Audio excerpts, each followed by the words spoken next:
ऐसे माहौल में जिसके बारे में हम लोगों ने अभी चर्चा की, कितनी सीटें देते हैं आप कर्नाटक में भारतीय जनता पार्टी और उसके गठबंधन को? देखिए, अभी एक चुनाव होना बाकी है जी, मगर मुझे लगता है कि कमोबेश हम हमारी पोजीशन को बरकरार रखेंगे। जितनी सीटें पहली थी उतनी ही आपकी इस बार भी रहेंगी, ये तो मतलब बड़ा बयान है आपका। महाराष्ट्र की ओर चलते हैं। महाराष्ट्र में एक अमित जी अजीब सी खिचड़ी बनी हुई है। दो दल टूटे हैं, एक टुकड़ा आपके साथ है, एक टुकड़ा उधर है। ये कहता है हमारा ओरिजिनल है, वो कहता है हमारा ओरिजिनल टुकड़ा है।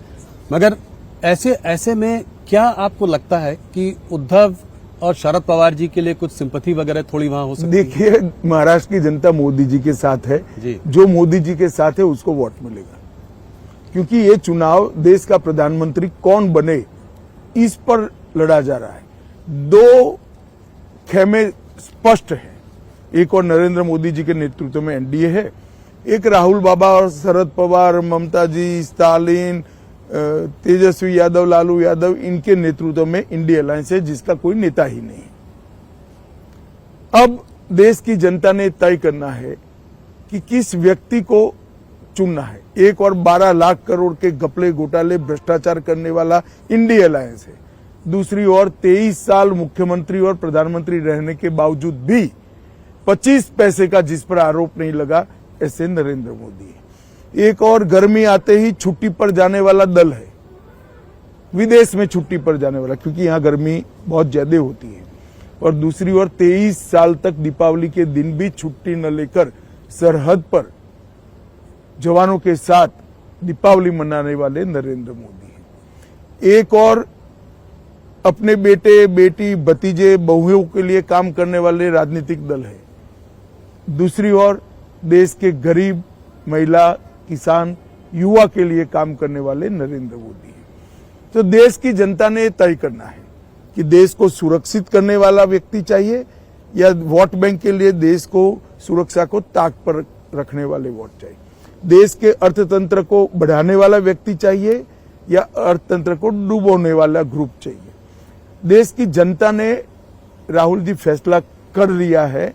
देश की जनता नरेंद्र मोदी जी के साथ है और जो दल मोदी जी के साथ है उसको वोट देगी। ये चुनाव मोदी जी के प्रधानमंत्री बनाने का चुनाव। 41 सीटें थी आपकी पिछली बार गठबंधन की, इस बार आप नतीजे आने दीजिए, आप चौंक जाएंगे, वहीं से 400 होता है।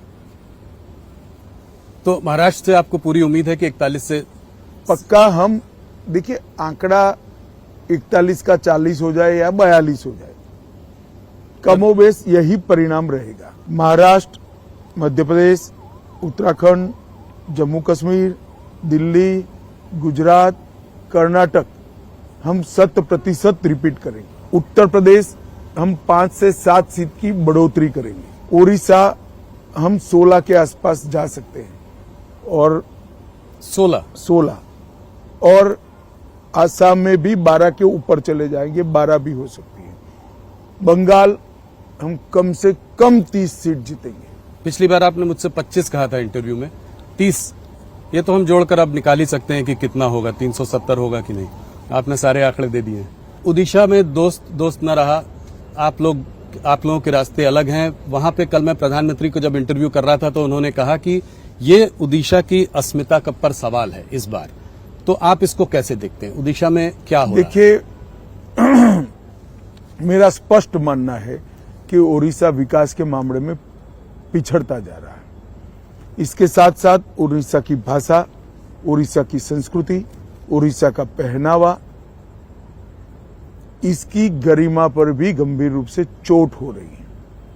और भारतीय जनता पार्टी मानती है कि किसी भी राज्य की भाषा, संस्कृति के साथ खिलवाड़ नहीं होना चाहिए।